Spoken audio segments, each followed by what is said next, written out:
On March 14, 1945, a 19-year-old Marine private solved a problem that had killed dozens of his brothers by doing something no one had considered possible. He climbed 15 feet up a sheer volcanic cliff face while enemy machine gun fire tore through the jungle below, positioned himself directly above a cave entrance that had swallowed every assault sent against it, and dropped grenades straight down into hell. What happened in those next 40 seconds would change how the United States Marine Corps thought about vertical warfare, cave fighting, and the physics of confined blast spaces. This is the story of Franklin Edward Sigler, and the day he turned gravity into a weapon. The island of Okinawa sits 350 miles south of mainland Japan, a narrow strip of volcanic rock and coral limestone that had become, by the spring of 1945, the most strategically vital piece of ground in the Pacific theater. Whoever controlled Okinawa controlled the air and sea approaches to the Japanese home islands. The invasion, codenamed Operation Iceberg, began on April 1, 1945, but the fighting that would define Franklin Sigler's war started weeks earlier in the brutal preliminary campaigns across the island's southern highlands. The terrain was unlike anything American forces had encountered before. Okinawa was not the flat coral atolls of Tarawa or the black volcanic sand of Iwo Jima. It was a fortress built by geology itself, a maze of ridges, ravines, gorges, and caves carved into layered limestone and volcanic basalt over millions of years. The Japanese had spent months transforming this natural labyrinth into an interlocking defensive system that exploited every advantage the ground could offer. Bloody Gorge was not an official designation. It earned its name through attrition. Located in the southern defensive zone near the Shuri line, the gorge was a narrow ravine roughly 60 yards long and no more than 20 yards wide at its base, walled in by near-vertical cliffs that rose 30 to 40 feet on either side. Dense jungle vegetation covered the upper slopes, but the gorge floor was barren rock, scoured clean by decades of seasonal flooding.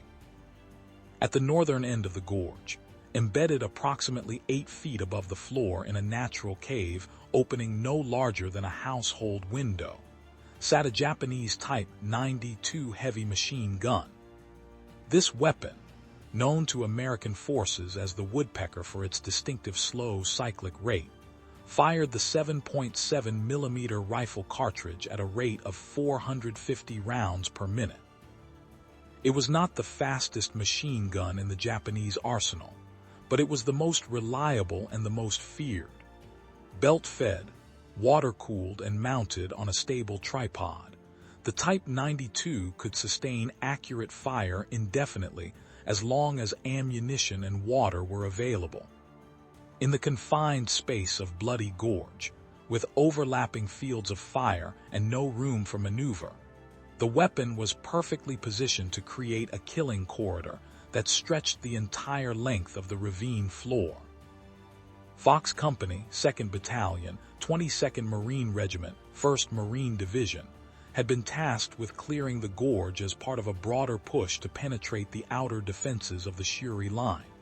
The mission was straightforward on paper: advance through the gorge, neutralize enemy positions, and secure the high ground on the opposite side.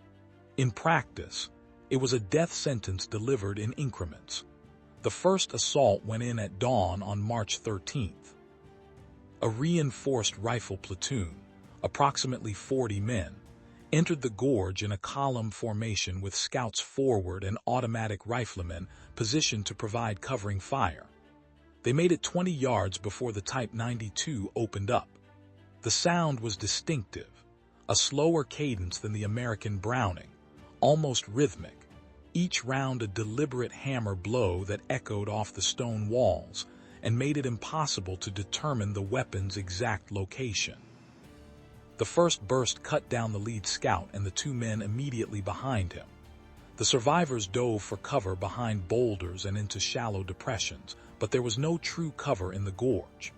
The machine gun crew had spent weeks mapping every inch of ground, every shadow, every possible position where a Marine might think he was safe. They fired in calculated bursts, conserving ammunition, waiting for movement. When a Marine tried to crawl forward, he died. When a Marine tried to crawl backward, he died. The wounded screamed for corpsmen, and when corpsmen moved to help, they died too. After 3 hours, the assault was called off. 14 Marines were dead, another 11 wounded, and the company had advanced exactly 0 yards. The Type 92 remained operational, untouched, invisible. That night, the company commander called for artillery support. Forward observers called in coordinates, and for 30 minutes, high-explosive shells hammered the northern end of the gorge. The blasts were deafening, the ground shook, and great columns of smoke and pulverized rock rose into the night sky. When the barrage ended, the Marines waited in silence, listening for any sound from the cave. At first light on March 14th, the machine gun opened fire again. The artillery had accomplished nothing. The cave opening was too small, too well protected by the overhanging rock shelf above it.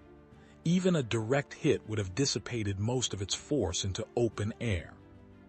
The gun crew, positioned deep inside the cave system, had simply waited out the bombardment and returned to their position once the shelling stopped. The second assault was planned with more care.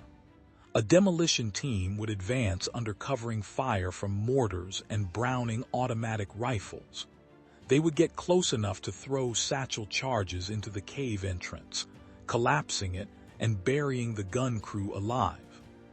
It was brutal work, but it was the standard solution to cave fighting in the Pacific. The demolition team, 4 Marines carrying canvas bags filled with explosives, moved forward just after dawn. The covering fire was intense, but it was also blind.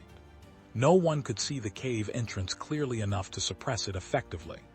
The Type 92 held its fire until the demolition team was fully committed, exposed in the open with no retreat. Then it opened up at close range. All 4 demolition Marines were hit within seconds.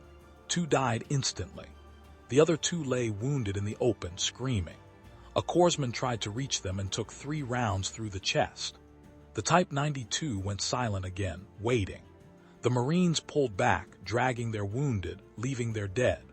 By mid-morning on March 14th, Fox Company had lost 23 men killed and 17 wounded attempting to advance through a space the size of a residential street. Morale was disintegrating.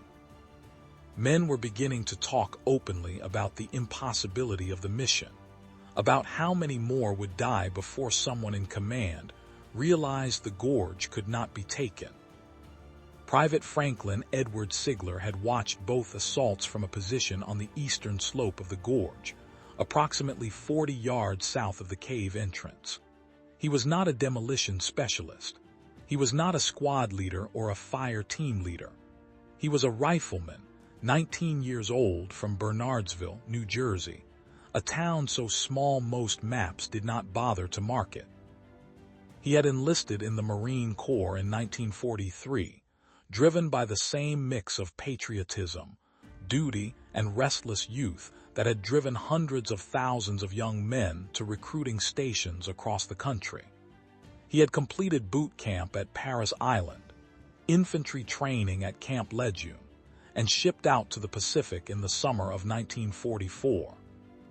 He had seen combat on Peleliu, a meat grinder of an island where the 1st Marine Division had taken nearly 50% casualties over 2 months of cave-to-cave fighting. Sigler had learned on Peleliu what many Marines learned too late.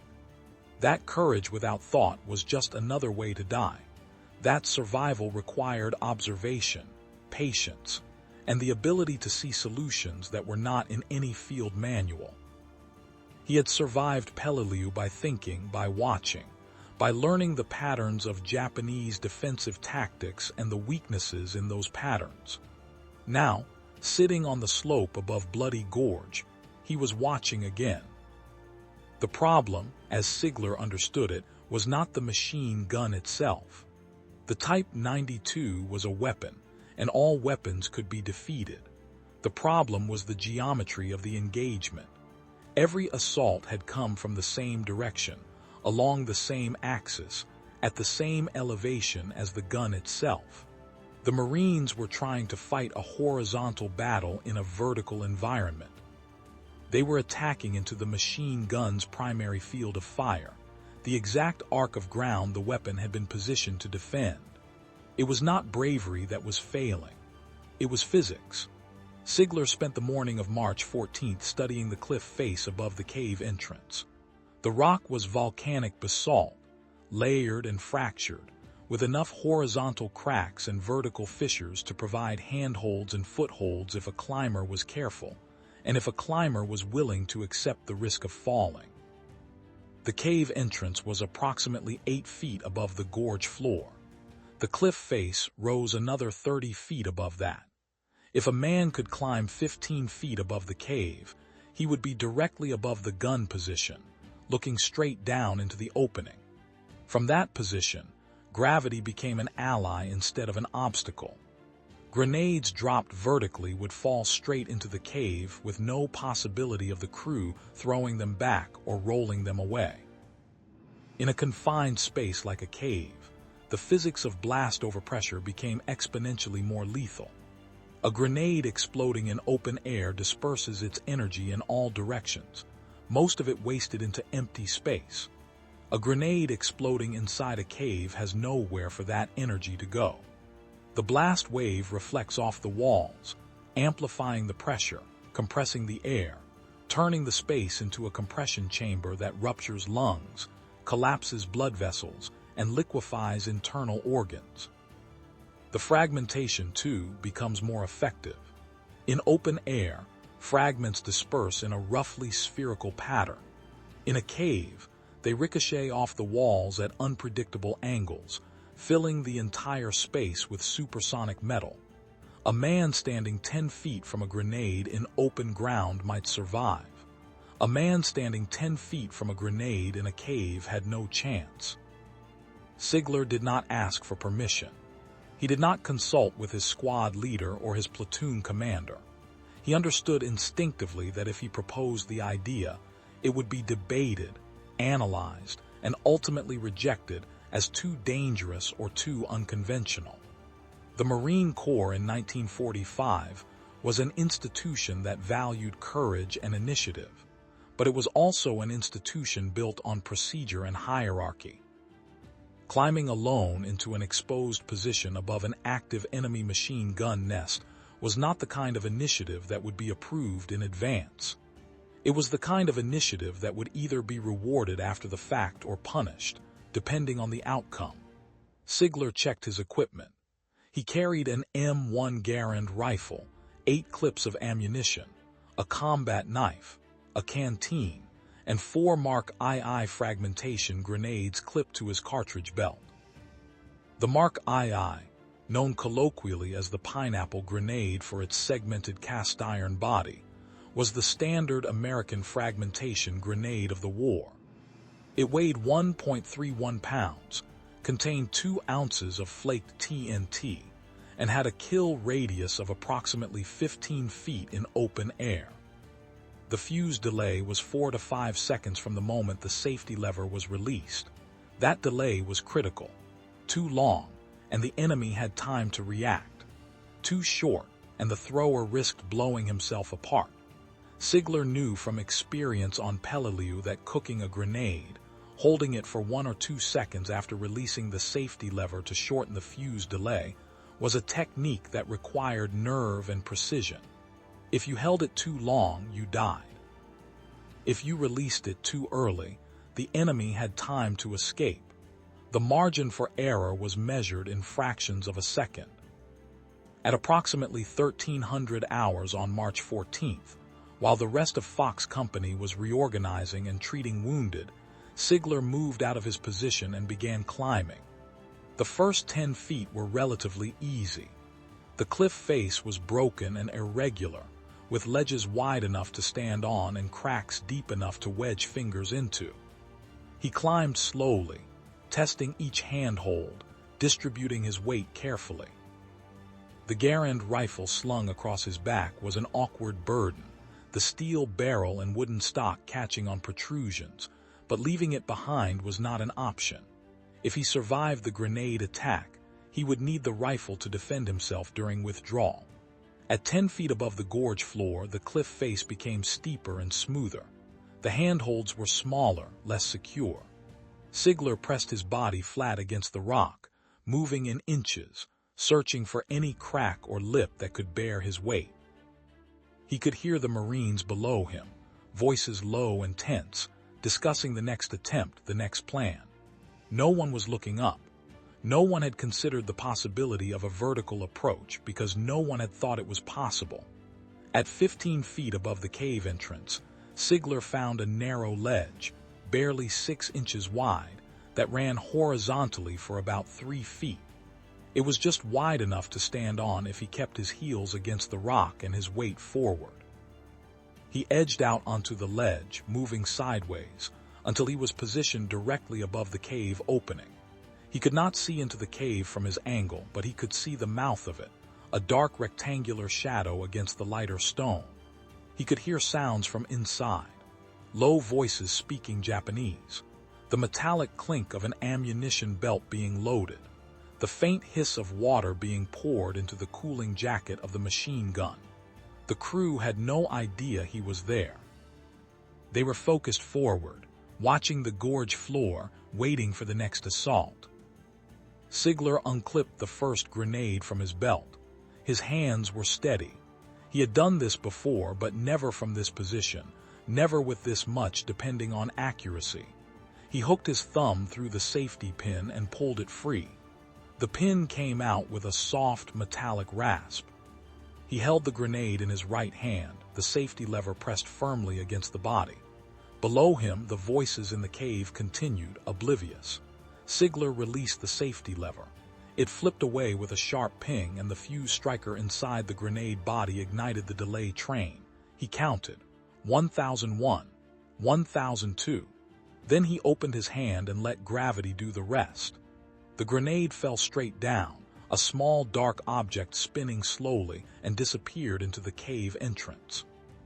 For a moment there was silence. Then the blast. The sound was not the sharp crack of a grenade exploding in open air. It was deeper, more resonant, a concussive thump that seemed to come from inside the earth itself. The cliff face shuddered. A cloud of dust and smoke erupted from the cave mouth, followed by a pressure wave that Sigler felt as a physical blow against his chest, even from his elevated position. He heard screaming from inside the cave, high-pitched and desperate, the sound of men who were hurt but not yet dead. He unclipped the second grenade. He did not hesitate. This was not cruelty. This was not revenge. This was the completion of a task. He pulled the pin, cooked the grenade for 2 seconds, and dropped it. The second blast came 4 seconds after the first. This time there was no screaming afterward, only silence. Sigler climbed down 6 feet and moved laterally along the cliff face, searching for the next cave opening. Japanese defensive positions in the Pacific were rarely isolated. Caves were connected by tunnels, by crawl spaces, by hidden passages that allowed crews to move between positions, to resupply, to escape. If the main cave had a secondary entrance, there would be survivors, and those survivors would regroup and reoccupy the position within hours. 20 feet to the east, Sigler found another opening, smaller than the first, barely large enough for a man to crawl through. He could hear movement inside, scraping sounds, labored breathing. Someone was alive in there. Sigler dropped a grenade into the opening without cooking it. He wanted the crew to see it, to know it was coming, to feel the terror of those final seconds. The blast sealed the opening, collapsing the entrance in a cascade of fractured rock. He moved west, found a third opening, repeated the process. By the time he ran out of grenades, He had neutralized 4 separate cave entrances, all part of the same interconnected defensive complex. The Type 92 heavy machine gun that had killed 23 Marines and wounded 17 more was now buried under tons of rock, its crew dead, its position destroyed. The climb down should have been routine. Sigler had accomplished his mission. The gorge was open. Fox Company could advance without further resistance. He moved carefully, retracing his route, testing each foothold before committing his weight. He was approximately 8 feet above the gorge floor when the rifle shot hit him. The round entered his left thigh just above the knee, a 7.7 millimeter bullet fired from somewhere on the western slope of the gorge. The impact felt like being struck with a sledgehammer. His leg buckled, and for a moment he hung by his hands from a narrow ledge, his boots scrabbling against smooth rock. He could feel blood running down his leg, soaking into his trousers, filling his boot. The pain was immediate and overwhelming, a white-hot spike driven through muscle and bone. He pulled himself up onto the ledge, gasping, and assessed the damage. The bullet had gone clean through, entering the outer thigh and exiting through the inner thigh without hitting the femur. It was a serious wound, but not immediately fatal. He would bleed heavily, but if he applied pressure and kept moving, he could survive. The alternative was to stay where he was and wait for another sniper round or for shock to take him. Sigler dropped the remaining 6 feet to the gorge floor and crawled behind a boulder. His rifle was still slung across his back. He unslung it, checked the action, and loaded a fresh clip. His leg was useless, but his hands still worked, his eyes still worked, and his rifle still worked. That was enough. The Japanese sniper fired again, the round striking the boulder 6 inches from Sigler's head, spraying him with rock fragments. Sigler did not return fire. He could not see the sniper, and firing blind would only waste ammunition and reveal his exact position. Instead, he waited. Patience was a weapon too. The sniper would have to move eventually, would have to shift position or expose himself to get a better angle. When he did, Sigler would kill him. Around him, the sounds of battle intensified. Fox Company, realizing that the machine gun had been silenced, was moving forward into the gorge. Sigler could hear officers shouting orders, boots pounding on rock, the sharp crack of M1 rifles engaging targets on the upper slopes. The Japanese were counterattacking, trying to retake the position, trying to restore their defensive line before the Marines could consolidate their advance. Sigler saw movement on the western slope, a figure in a khaki uniform darting between rocks. He led the target, exhaled, and squeezed the trigger. The Garand fired, the recoil solid and familiar against his shoulder. The figure dropped. He worked the bolt, ejecting the spent casing, chambering a fresh round. Another target appeared, then another. Sigler fired methodically, 1 round per target, no wasted shots. His leg was bleeding heavily now, the pain constant and nauseating, but he forced it into the background. Pain was information, nothing more. It told him he was alive, and as long as he was alive, he could fight. Approximately 40 yards to his south, 2 Marines from Fox Company were pinned down by rifle fire, unable to move forward or retreat. Sigler could see them clearly, young men, probably 18 or 19, pressed flat against the ground, helmets pushed down over their eyes, hands gripping their rifles so tightly their knuckles were white. The Japanese riflemen targeting them were positioned on the eastern slope, partially concealed behind vegetation. Sigler shifted his aim, searching for muzzle flashes, for movement, for any indication of the enemy's exact location.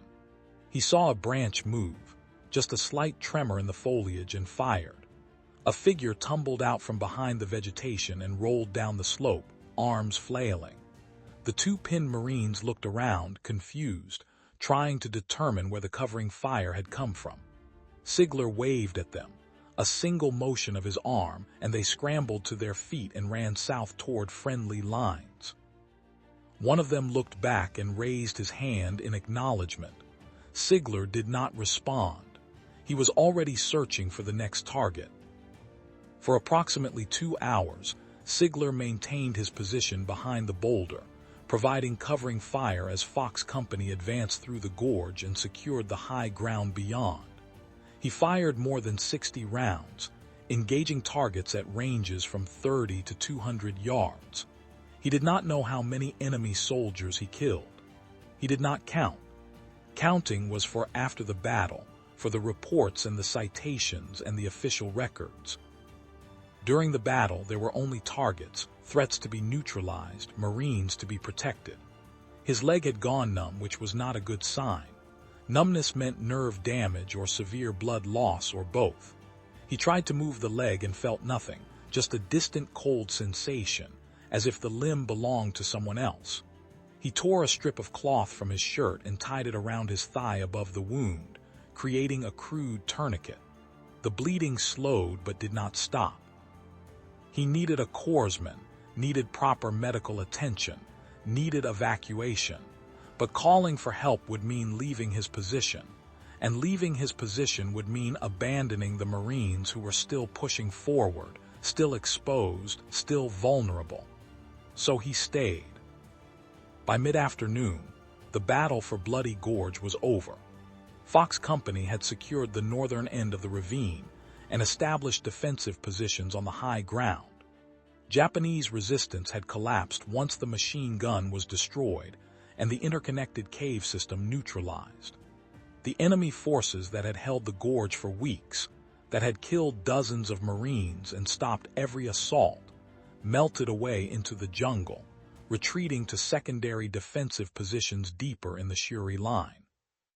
A Navy corpsman found Sigler still behind the boulder, still conscious, his rifle across his knees, his legs soaked in blood. The corpsman called for stretcher bearers and began cutting away Sigler's trousers to assess the wound. The bullet had severed muscle tissue and nicked the femoral artery. Another hour without treatment and he would have bled out. The corpsman applied a pressure bandage, administered morphine, and marked Sigler's forehead with a grease pencil to indicate he had been medicated.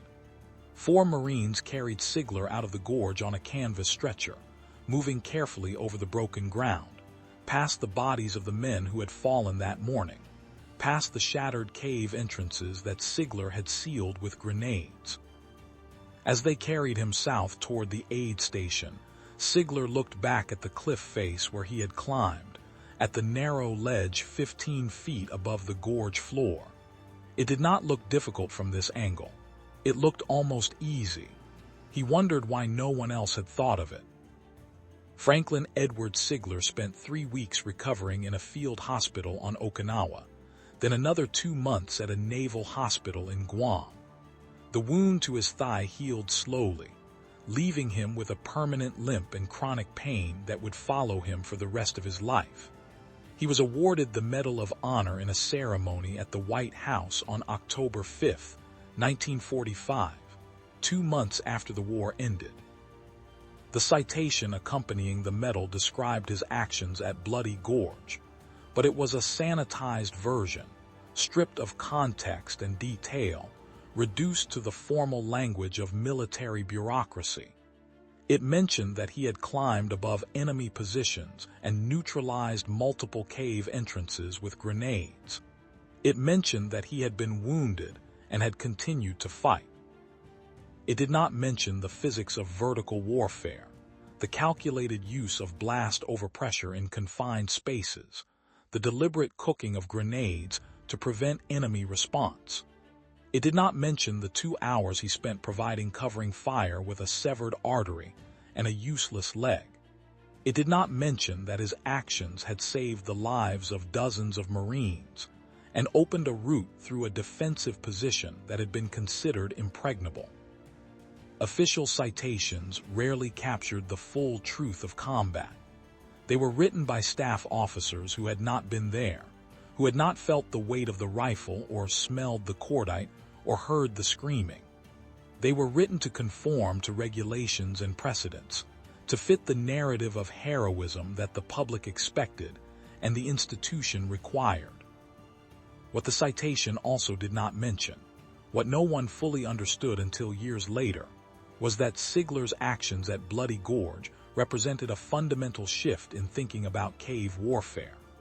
Before Okinawa, the standard doctrine for neutralizing enemy cave positions was frontal assault with demolitions or indirect fire with artillery and naval guns. Both methods were expensive in terms of casualties and often ineffective against well-constructed defensive positions. Sigler had demonstrated that elevation could be weaponized, that attacking from above fundamentally changed the geometry of the engagement and eliminated the enemy's ability to respond. After the war, Marine Corps field manuals were revised to incorporate vertical assault tactics for cave fighting. Training curricula at infantry schools began including instruction on rock climbing, rappelling, and high-angle grenade employment. The lessons learned at Bloody Gorge were applied in Korea, in Vietnam, in Iraq, in Afghanistan, wherever Marines encountered fortified positions in complex terrain. The tactics evolved, the technology improved, but the core principle remained the same. When the enemy controls the horizontal plane, attack from the vertical plane. When the enemy expects you to come through the door, come through the ceiling. Sigler himself rarely spoke about the war. He returned to New Jersey, married, raised a family, worked as a civil servant for the state government. He attended veteran reunions, participated in memorial services, answered questions from historians and journalists, but he never claimed to be a hero. He described his actions at Bloody Gorge as a practical solution to a tactical problem, nothing more. He did not enjoy the attention, did not seek recognition, did not believe that what he had done was exceptional. In his view, any Marine in Fox Company could have done the same thing if they had seen the opportunity and been willing to take the risk. He was probably wrong about that. Most men, even brave men, would not have climbed that cliff face. Most men would have seen the danger and the exposure and the likelihood of failure and decided the risk was not worth taking. Most men would have waited for orders, for a plan, for someone else to solve the problem. Sigler had not waited. He had seen what needed to be done, calculated the odds, and acted. That capacity for independent thought under pressure, for recognizing unconventional solutions in chaotic environments, was rare. It was the quality that separated survivors from casualties, leaders from followers, soldiers from warriors. Franklin Edward Sigler died on August 24, 1993, at the age of 67. He was buried with full military honors at Arlington National Cemetery. His Medal of Honor citation is preserved in the National Archives. His rifle, the M1 Garand he carried at Bloody Gorge, is displayed at the National Museum of the Marine Corps in Virginia.